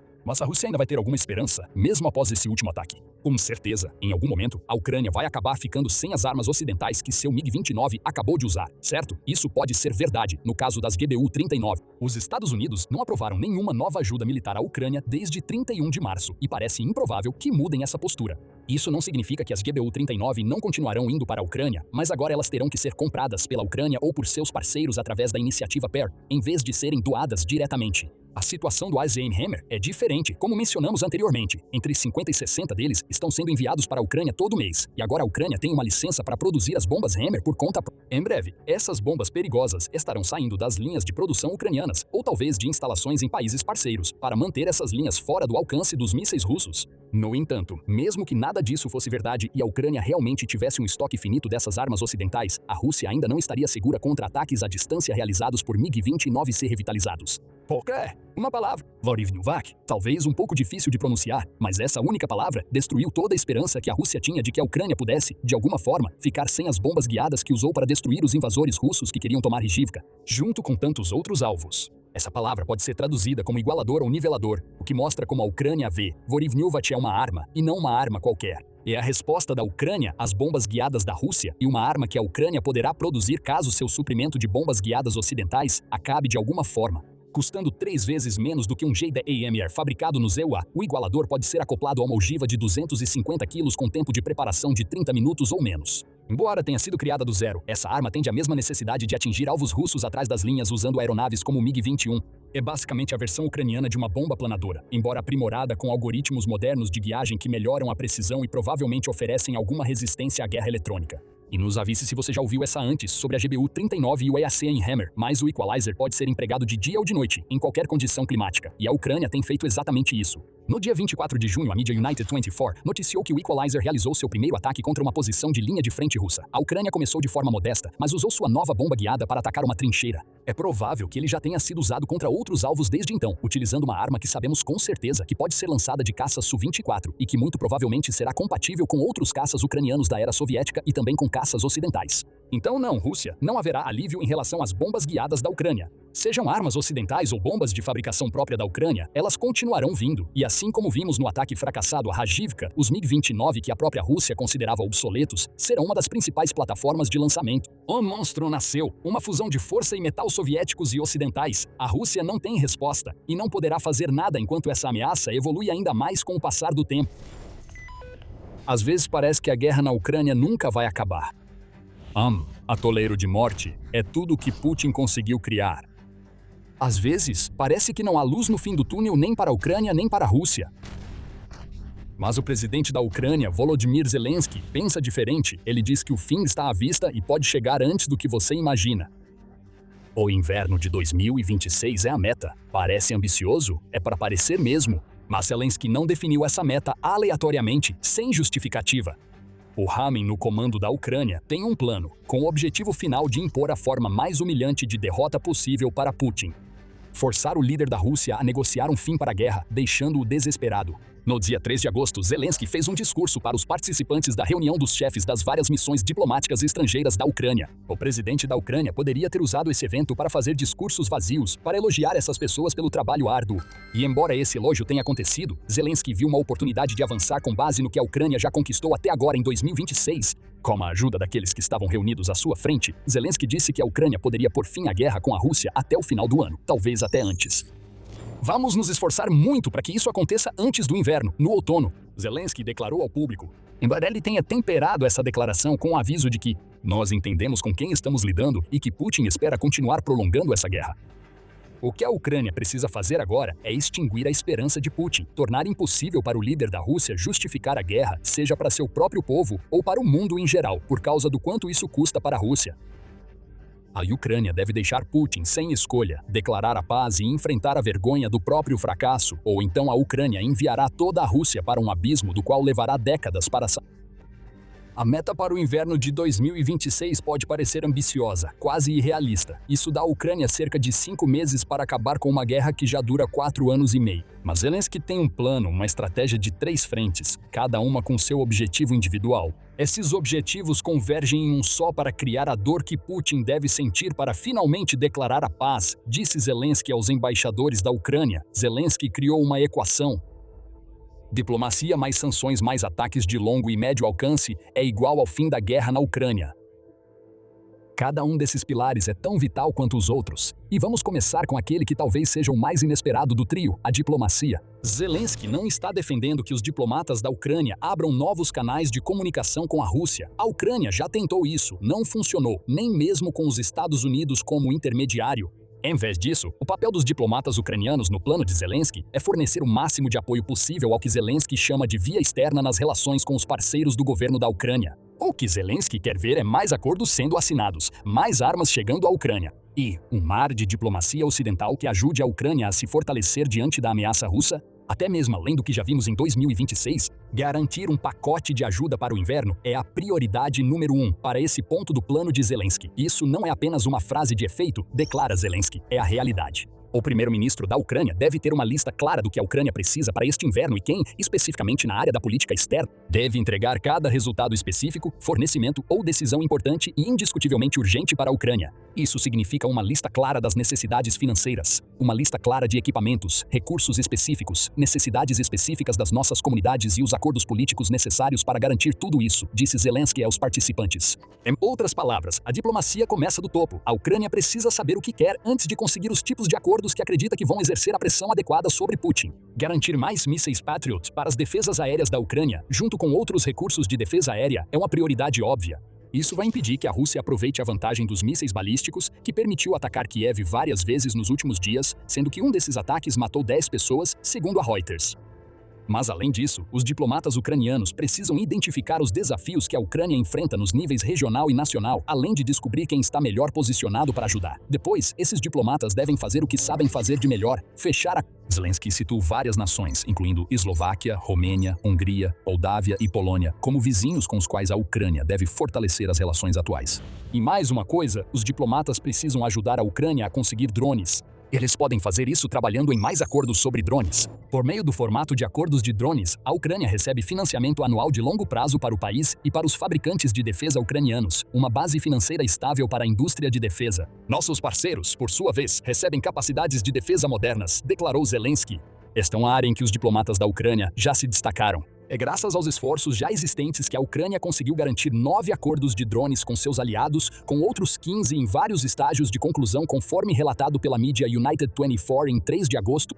Cada um desses acordos ajuda a Ucrânia com questões como financiamento, fabricação e o desenvolvimento de novos drones que podem ser usados contra a Rússia. A diplomacia também é o motivo pelo qual a Ucrânia conseguiu garantir um empréstimo de 103 bilhões de dólares da União Europeia. Cerca de 4 bilhões de dólares, dos quais foram liberados no final de julho para financiar a compra de drones e caças Gripen. A qualidade do trabalho de uma embaixada deve ser medida pela quantidade de armas que a Ucrânia recebe, pelo financiamento que apoia a Ucrânia e pelas decisões políticas e passos concretos que pressionam o inimigo. Esse é o quadro central claro, disse Zelensky. Então, para o presidente da Ucrânia, a diplomacia é fundamental. Quanto melhor a Ucrânia for nisso, mais armas a Ucrânia recebe e mais acordos a Ucrânia fecha. Ambos desferem golpes contra Putin, e não apenas no sentido de a Ucrânia aumentar sua capacidade de ferir a Rússia, há mais do que isso. Objetivo final do primeiro ponto do plano de Zelensky para acabar com a guerra até o inverno de 2026 é mostrar a Putin que suas tentativas de dividir a Ucrânia e seus aliados fracassaram. Putin tentou dividir os aliados ocidentais da Ucrânia por meio de intimidação. Vemos isso de forma mais clara na guerra híbrida, que se tornou a principal estratégia da Rússia em toda a Europa. Ameaças militares, ataques cibernéticos, incursões no espaço aéreo da OTAN e muito mais têm sido usados por Putin para intimidar. Ele acredita que o medo é o que basta para conter o fluxo de apoio à Ucrânia. Por meio da diplomacia e dos acordos que a Ucrânia firma, o país mostra a Putin que seus esforços fracassaram. Na verdade, eles acabam conseguindo o efeito oposto, unindo os aliados da Ucrânia contra a Rússia. Esse fracasso cria pressão sobre Putin. E é por isso que a diplomacia é o primeiro pilar do plano de Zelensky. Existem outros dois, e nós vamos analisar quais são e por que são importantes. Mas antes disso, fica o lembrete de que você está assistindo ao programa militar. Se você está aproveitando as informações do nosso vídeo, temos muito mais esperando por você. Inscreva-se no canal e ative as notificações para não perder nenhuma das nossas análises sobre a guerra na Ucrânia. Agora vamos para o segundo pilar, sanções.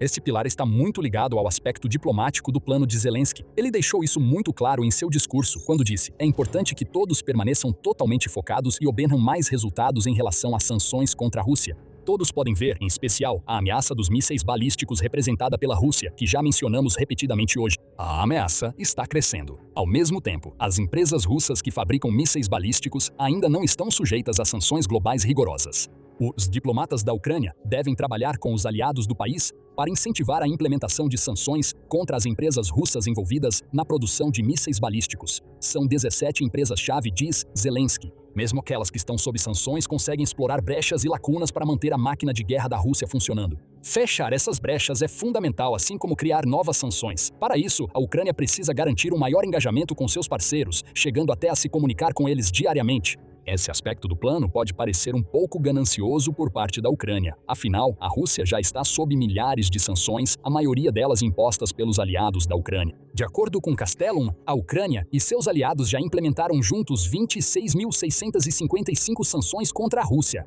das quais 23.960 foram impostas desde o início da invasão em larga escala. Os Estados Unidos representam a maior parte, com 6.441 sanções. No entanto, Canadá, França, Suíça, Reino Unido e a União Europeia também contribuem significativamente, com vários milhares de sanções atribuídas a cada um. Também há mais sanções sendo impostas contra a Rússia. Em 23 de julho, o Conselho da União Europeia adotou seu 21º pacote de sanções direcionado a 48 indivíduos e 170 entidades na Rússia. Uma atenção especial foi dada ao setor de energia russo, assim como às criptomoedas e aos serviços financeiros. Além disso, o Senado dos Estados Unidos avançou com o projeto de lei de sanções à Rússia, proposto há muito tempo por Lindsey Graham, aprovando-o na primeira etapa. Ainda é preciso fazer mais para aprovar um projeto de lei que permita aos Estados Unidos impor sanções secundárias contra compradores russos. Mas é um começo sólido e, supondo que o projeto de lei se torne lei, isso vai contribuir muito para prejudicar a Rússia ao colocar seus compradores de petróleo em posições delicadas. Então entendemos o argumento de que a Ucrânia está pedindo mais sanções mesmo já havendo várias em vigor, mas há duas respostas para esse argumento. Primeiro, não importa quantas sanções já estejam em vigor, sempre pode haver mais. Se o objetivo é prejudicar a economia da Rússia, então a Ucrânia quer incentivar seus aliados a pisarem fundo. Em segundo lugar, uma coisa é ter sanções, outra é aplicá-las de forma eficaz. E essa é uma lacuna que a Ucrânia quer preencher com o segundo ponto do plano de Zelensky. Um dos motivos pelos quais a economia da Rússia sobreviveu por tanto tempo é que o país conseguiu driblar as sanções bem o suficiente para continuar recebendo bilhões de dólares. A frota fantasma, que entrega petróleo russo para todo o mundo, gera até 100 bilhões de dólares por ano, segundo estimativas do Centro de Estudos Estratégicos Internacionais.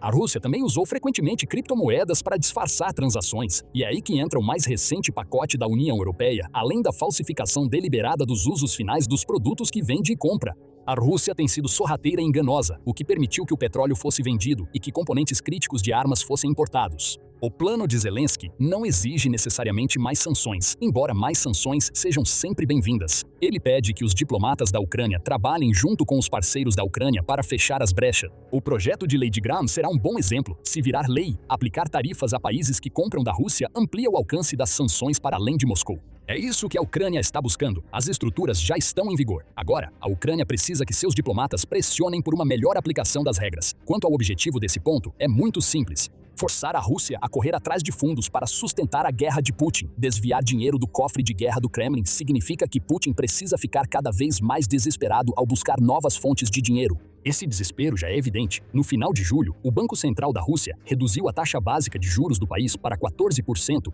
Ainda é absurdamente alta, mas o corte foi necessário enquanto a Rússia tenta fazer com que seu povo comece a pegar empréstimos. Isso não vai funcionar. Já há pânico entre os investidores do país enquanto o mercado de ações russo cai e o Ministério das Finanças ainda está correndo para cobrir um déficit orçamentário crescente e pagar uma dívida pública cara, segundo o Moscow Times. Esse déficit parece que vai chegar a cerca de 100 bilhões de dólares até o final do ano, em vez dos 47,7 bilhões de dólares que a Rússia previa. Pequenas empresas estão fechando na Rússia em taxas recordes. Só nos primeiros 3 meses de 2026, 200 mil pequenas e médias empresas russas fecharam as portas. A Rússia está à beira de uma crise bancária devido a empréstimos inadimplentes, e a inflação está novamente em alta, chegando a 6% em junho após cair para o melhor índice do ano, 5,3% em maio. A Rússia está à beira de um precipício financeiro. O segundo ponto do plano de Zelensky para acabar com a guerra até o inverno foi criado para empurrar a Rússia desse precipício. Finalmente, chegamos ao terceiro ponto: ataques de longo e médio alcance. Mais ataques desse tipo são a ordem do dia, já que cada um desses ataques impacta a economia da Rússia, danifica sua máquina de guerra na linha de frente e na retaguarda, que deveriam ser seguras, e no final das contas leva a mais baixas entre as forças russas. Neste momento, não podemos prever com 100% de certeza quando todos os nossos esforços diplomáticos terão sucesso, quando os ataques de longo alcance da Ucrânia contra a Rússia, nossos ataques de médio alcance e todas as sanções impostas pelos nossos parceiros vão gerar o nível de pressão necessário para deixar a Rússia sem alternativa a não ser a paz, disse Zelensky. Ele não está errado. Os 3 pilares podem falhar, mas, se forem funcionar, então os ataques constantes da Ucrânia precisam ser maiores, de maior alcance e ainda mais impactantes do que já são. Zelensky já está fazendo tudo o que pode para que isso aconteça. Enquanto falamos, a Ucrânia está chegando ao fim de uma campanha de 40 dias de ataques de longo e médio alcance contra alvos escolhidos especificamente para influenciar o Estado agressor, a fim de obrigá-lo a acabar com a guerra. A Ucrânia não demonstra nenhuma intenção de descansar quando essa série de 40 dias terminar. No final de julho, Zelensky revelou que a Ucrânia elaborou uma nova lista de alvos prioritários, que provavelmente começará a atingir assim que a campanha de 40 dias terminar. A mensagem é clara: Zbroja pós-drone precisa entrar na Rússia e nos territórios ocupados. 2026 foi o ano em que esses tipos de ataques realmente ganharam destaque. O alcance dos drones da Ucrânia se expandiu a tal ponto que atingiu 52 regiões da Rússia durante os primeiros 7 meses do ano. A United 24 Media observa que a Ucrânia atingiu 36 regiões em 2025, então 52 representa um aumento significativo, e isso alimenta a narrativa da Ucrânia de que nada mais está seguro na Rússia.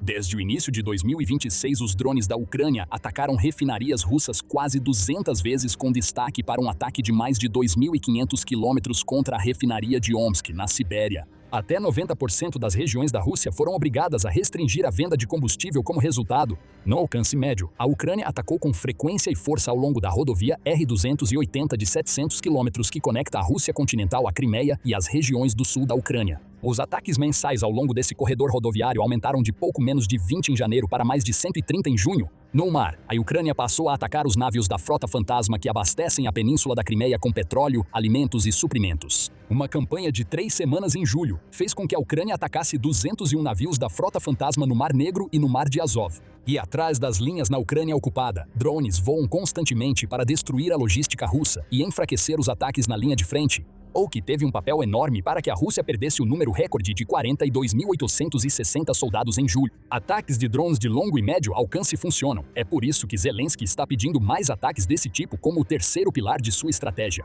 Quanto ao que esses ataques conseguem, tudo se resume à pressão exercida sobre Putin. Não é pressão econômica, e sim social. Ao trazer a guerra que Putin começou de volta para a Rússia, a Ucrânia pretende virar o povo de Putin contra ele. Há um motivo pelo qual os índices de aprovação de Putin despencaram no ritmo mais rápido desde o início da guerra. E porque uma pesquisa de julho do Instituto de Conflitologia e Análise da Rússia revelou que 81% dos entrevistados queriam um fim imediato para a guerra na Ucrânia. Muitos russos estão tão cansados da guerra de Putin quanto seus vizinhos ucranianos, especialmente agora que drones de longo alcance estão causando tantos problemas para eles. Esses são os 3 pilares do plano de Zelensky. Juntos, esses pilares foram criados para deixar Putin sem nenhuma alternativa viável além da paz. De acordo com Zelensky, o objetivo agora é apostar nesse trio de estratégias para pressionar Putin a negociar até o inverno de 2026. Para que isso aconteça, teremos que ver mais acordos sendo feitos, mais sanções sendo implementadas de fato e mais drones voando. Todas estão dentro das capacidades da Ucrânia, mas resta uma grande pergunta a ser respondida. O plano vai funcionar? Pode ser que sim. Mas Zelensky está plenamente ciente de que a Ucrânia agora está lidando com um lunático obcecado que vê a paz como sinal de fracasso absoluto. O presidente da Ucrânia diz que por esse motivo o plano não tem garantia de funcionar. Enquanto falamos, há rumores de que Putin está se preparando para mobilizar 500 mil soldados russos, provavelmente após as eleições da Duma Estatal da Rússia em setembro. Esse não é o tipo de coisa que um déspota disposto a considerar a paz faria. No entanto, é exatamente o tipo de coisa que um homem desesperado, que não pode fazer nada quanto ao fato de o número de baixas da Rússia superar sua capacidade de recrutar voluntários, faria. Se a Rússia mobilizar, Putin enfrentará uma reação tão massiva que pode significar o fim de sua presidência. No mínimo, essa reação aumentaria ainda mais a pressão. Combinado com os 3 pilares do plano de Zelensky, que também são focados em criar pressão, existe uma possibilidade muito real de que a posição de Putin em breve se torne insustentável. Em breve, pode significar o inverno de 2026, só o tempo dirá. Se o plano de Zelensky falhar, ainda assim não seria um fracasso verdadeiro. Putin pode não declarar paz, mas isso só significaria que o final de 2026 verá a Ucrânia em uma posição mais poderosa do que estava no início do ano, ou devido a esse plano. É uma situação de ganha-ganha para a Ucrânia, de certa forma. Mas Zelensky vai esperar que a pressão possa trazer resultados positivos. Já foi colocada muita pressão sobre Putin e mais está por vir. Se é uma coisa que o mundo aprendeu sobre a Ucrânia durante sua guerra com a Rússia, é que este país está cheio de surpresas. Ele não segue as regras usuais, nem adere aos padrões militares esperados. Em vez disso, ela inova, ela desbrava novos caminhos. Ela faz as coisas de forma diferente, muitas vezes porque não tem outra escolha. Afinal, ela não tem o orçamento militar gigantesco, nem os vastos recursos que a Rússia possui. Então, ela teve que se adaptar a condições difíceis e restrições severas para conseguir tanto sobreviver quanto ter sucesso no conflito até agora. Isso fica mais evidente na Força Aérea Ucraniana, que é, sem dúvida, uma das forças aéreas mais peculiares do planeta atualmente. De fato, enquanto muitas outras grandes potências militares ao redor do mundo focam em simplificar suas forças aéreas e padronizar suas frotas, a Ucrânia foi na direção oposta, desenvolvendo um ramo aéreo de suas forças armadas cada vez mais diverso e complexo. Nenhum outro país está fazendo isso e à primeira vista pode parecer uma decisão completamente insana que desafia tanto a lógica quanto a razão. No entanto, se analisarmos mais a fundo, isso pode acabar sendo mais um golpe de mestre dos comandantes de Kiev, algo que, no final das contas, tornará sua força aérea significativamente mais forte do que jamais foi antes. Para entender o que torna a força aérea da Ucrânia tão diferente, primeiro precisamos explorar o que faz com que tantas outras sejam tão parecidas. Se você observar muitas das forças aéreas do mundo, vai perceber uma tendência comum. Elas costumam operar apenas um ou dois tipos principais de caças. A França, por exemplo, depende principalmente do seu Dassault Rafale de 4ª geração e meia e também possui uma frota menor de Dassault Mirage 2000. Já a frota de jatos da Alemanha foca amplamente no Eurofighter Typhoon, complementado pelo Panavia Tornado. O Reino Unido também opera o Typhoon, além de um lote de Lockheed Martin F-35 B Lightnings americanos. O mesmo acontece em toda a Europa e além.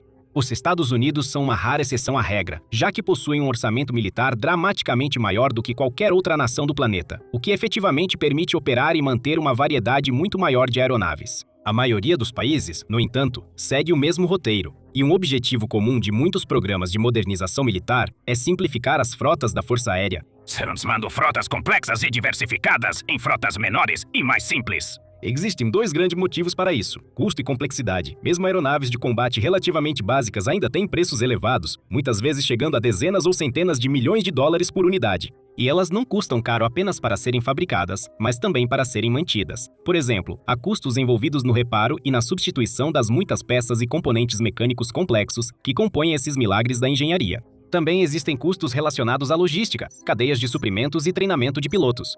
Quanto mais tipos diferentes de aeronaves um país opera, mais esses custos se acumulam e as complexidades se multiplicam. Uma força que utiliza 3 aeronaves de combate muito diferentes, por exemplo, vai precisar ter programas de treinamento de pilotos exclusivos para cada uma delas, além de peças de reposição específicas para manter cada jato funcionando e pronto para ser acionado sempre que necessário. Também existem complexidades estratégicas envolvidas com frotas diversificadas e complexas. Se os comandantes têm uma variedade de aeronaves diferentes para escolher, eles precisam avaliar continuamente os prós e contras de cada uma para decidir qual devem usar em cada situação.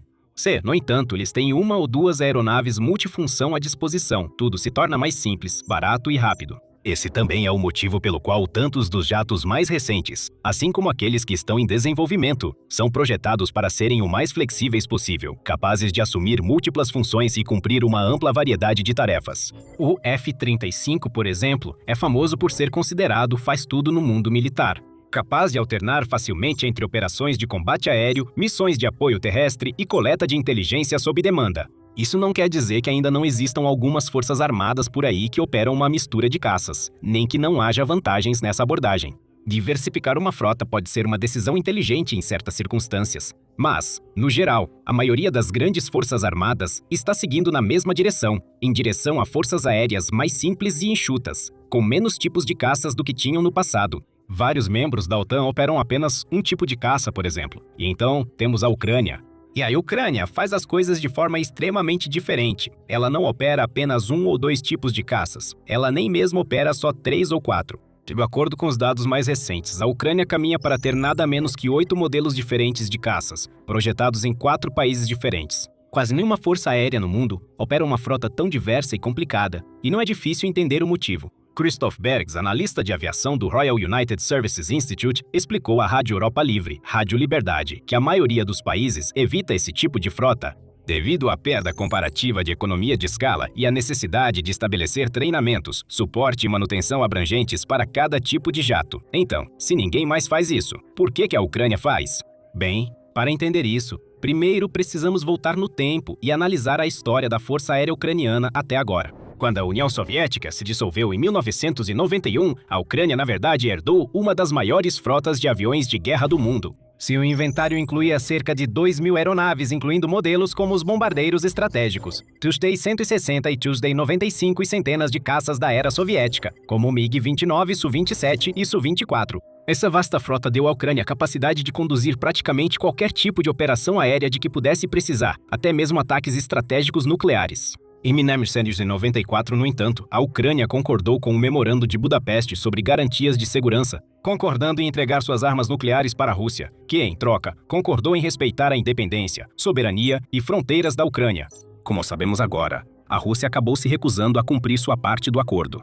Mas, na década de 1990, Kiev tinha total confiança de que Moscou manteria o acordo. Pastima acreditando que estava segura de qualquer tipo de invasão ou ataque em grande escala, a Ucrânia começou a desmantelar sua frota aérea. Com o passar dos anos, ela desmontou, vendeu ou simplesmente transferiu centenas de aeronaves, incluindo tudo, desde bombardeiros até jatos, aviões de treinamento, aviões de transporte, aviões-tanque e helicópteros de ataque. Essas transições trouxeram milhões de dólares para o país, mas deixaram suas forças armadas drasticamente mal equipadas caso um conflito viesse a acontecer.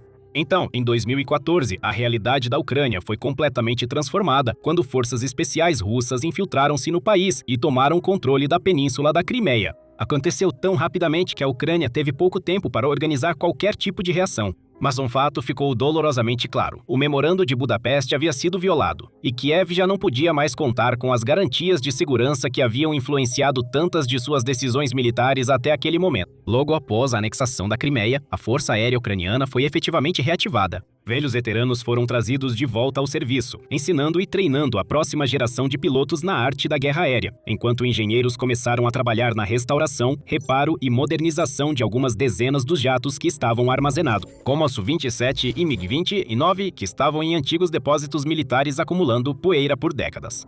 A Ucrânia também procurou nações aliadas para ajudá-la a se preparar para a possibilidade de guerra, enviando jovens pilotos para a Academia da Força Aérea da Noruega em Trondheim para aprimorar suas habilidades. Não era muito, mas era alguma coisa. E a Ucrânia também começou a investir em sistemas modernos de defesa aérea e drones, percebendo que, se uma guerra realmente estourasse, sua força aérea sozinha não seria nem de longe suficiente para competir com a equivalente russa. Apesar desses esforços e melhorias, quando as forças russas cruzaram a fronteira com a Ucrânia em fevereiro de 2022, As forças de defesa de Kiev tinham apenas 120 aeronaves à sua disposição e apenas um terço delas estava realmente utilizável, de acordo com o então comandante-chefe Valery Zaluzhny. A Rússia, por sua vez, tinha mais de 4.000 aeronaves além dos recursos e meios para fabricar centenas, se não milhares, a mais. Era um completo desequilíbrio e a Ucrânia logo percebeu que, se quisesse ter alguma chance de sobreviver à guerra, algo precisava mudar. Mas antes de explicarmos o que aconteceu em seguida, tem mais de onde isso veio. Então, se este programa militar está sendo útil para você, não se esqueça de se inscrever. Agora, os primeiros confrontos da guerra entre Rússia e Ucrânia quase destruíram completamente a força aérea ucraniana. De fato, nas primeiras horas do ataque em 24 de fevereiro de 2022. As forças russas atacaram especificamente os ativos e a infraestrutura da Força Aérea Ucraniana, bombardeando inúmeros aeródromos, bases e instalações de armazenamento de combustível. Felizmente para a Ucrânia, muitas de suas aeronaves já estavam no ar naquele momento ou escondidas em outros locais, então conseguiram sobreviver. Ainda assim, os dias que se seguiram provaram o quanto a Força Aérea Russa era mais forte. Os pilotos do Kremlin estavam realizando até 200 sortidas por dia.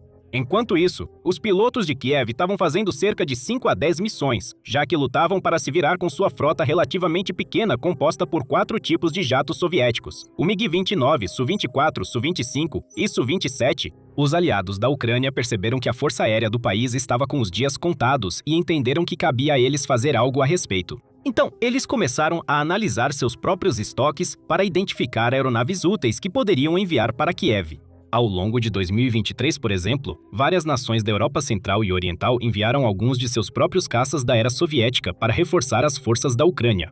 A Eslováquia e a Polônia, por exemplo, transferiram alguns MiG-29. E embora fosse grato por esses reforços, o presidente ucraniano Vladimir Zelensky continuava esperançoso de que algumas das grandes potências do mundo ocidental algum dia forneceriam a Kiev caças mais modernos, avançados e capazes. Leva o tempo, mas ele acabou conseguindo o que queria. Em 2024, o primeiro lote de caças F-16 fabricados no ZEUA pousou oficialmente em solo ucraniano, elevando a frota da Força Aérea Ucraniana a um total de 5 tipos diferentes de jatos. O país, então, precisou realizar sessões intensivas de treinamento de pilotos, além de adquirir simuladores, peças de reposição e infraestrutura de apoio antes de finalmente colocar seus F-16 em serviço operacional. Desde então, eles se tornaram altamente eficazes, sendo responsáveis por cerca de 80% de todas as missões ucranianas e se mostrando extremamente úteis tanto para combater mísseis e drones russos quanto para executar ataques a alvos terrestres. Diversos outros países também contribuíram com F-16 adicionais para a Ucrânia nos anos seguintes, e em 2025 a Força Aérea de Kiev ganhou mais um reforço de peso, o Mirage 2000, que voou pela primeira vez em 1978, esse caça francês tem sido um pilar da Força Aérea Francesa por décadas e participou de inúmeros conflitos ao longo dos anos, desde a Guerra do Golfo até a guerra no Afeganistão e a Guerra Civil Síria.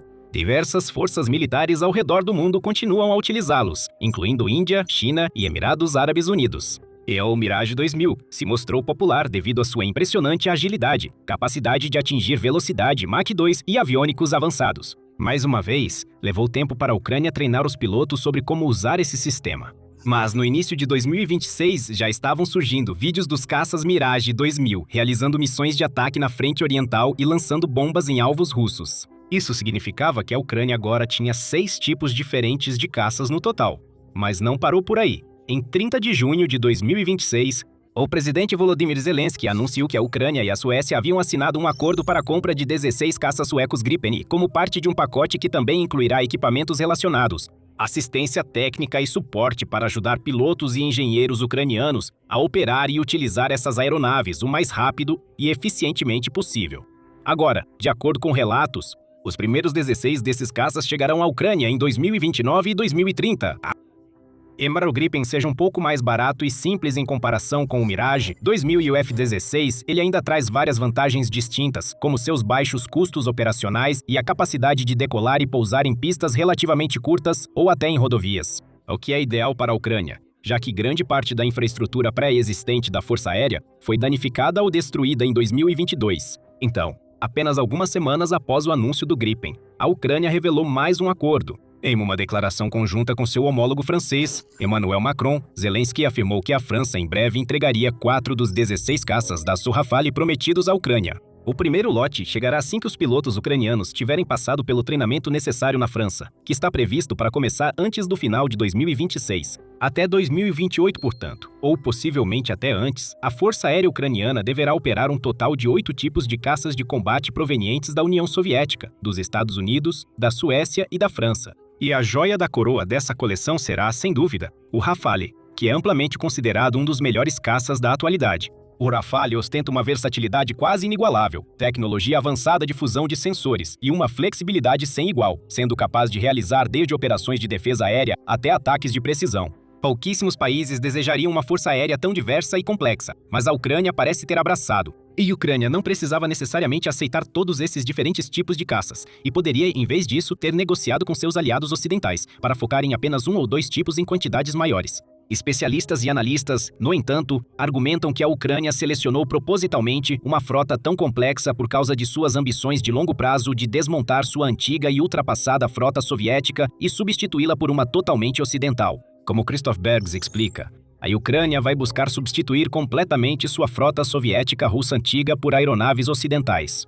Assim, o número relativamente pequeno de Gripen e Rafale que será introduzido nos próximos anos cobrirá primeiro um período de transição, provavelmente acelerado, de treinamento e integração tática nos esquadrões. Em resumo, esses novos caças, na verdade, não estão complicando a vida da Ucrânia. Eles estão facilitando para que a Força Aérea do país prossiga com sua transição do equipamento soviético para substitutos ocidentais. E essa é com a transição que simplesmente precisa acontecer. A Ucrânia não pode continuar dependendo de caças soviéticos com décadas de uso para sempre. Não é só que essas aeronaves são mais antigas, mais lentas e mais fracas do que suas equivalentes ocidentais. Também está se tornando cada vez mais difícil mantê-las. Porque, quando a Rússia anexou a Crimeia em 2014, ela cortou o fornecimento de peças de reposição e outros recursos cruciais que a Força Aérea Ucraniana precisa para manter seus aviões no ar. Quanto mais o tempo passa, menos peças e materiais da era soviética os engenheiros de Kiev terão para trabalhar. Eventualmente, vai chegar a um ponto em que os antigos MiGs e Su-25 simplesmente não serão mais capazes de voar. Quando isso acontecer, a Ucrânia quer estar pronta. Ela quer ter uma frota completa de aviões ocidentais pronta para decolar, deixando os velhos tempos para trás e simbolizando o progresso de Kiev para a era moderna. E Kiev não pode se dar ao luxo de ser exigente ou esperar que seus aliados ocidentais forneçam tipos específicos de aviões em grandes quantidades. Por isso aceita de bom grado tudo que a Europa estiver disposta a enviar, assinando acordos e negociando tratados com a França, Suécia e qualquer outro país que queira ajudar.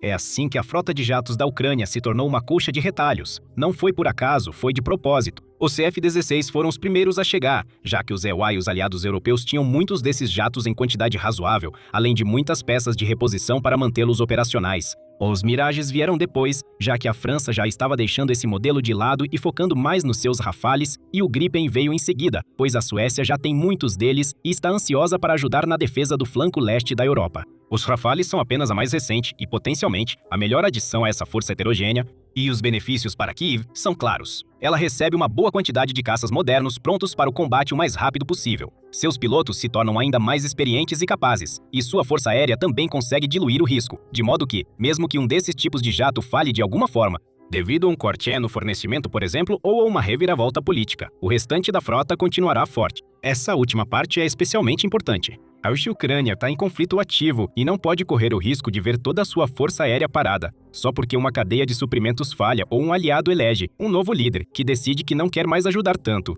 Ela precisa de uma força que esteja ativa, engajada e disponível o tempo todo. A diversidade torna isso possível. Claro, isso vem com ressalvas. É notoriamente difícil para os países manterem tantos tipos diferentes de aeronaves, e a Ucrânia precisa investir tempo, esforço e dinheiro para treinar seus pilotos e engenheiros para usar e manter cada novo jato antes que ele possa ser empregado. No longo prazo, porém, fica claro que esse é um passo necessário na evolução militar do país, abrindo caminho para um futuro melhor e mais promissor para as forças aéreas da Ucrânia. Um futuro que vai trazer de volta os dias de glória pós-soviéticos e ajudar não apenas a derrotar a Rússia, mas também a impedir quaisquer futuros ataques ou invasões ao seu território. E os aliados da Ucrânia não estão apenas fornecendo caças, eles também estão entregando diversos outros recursos importantes que estão mudando o rumo desta guerra.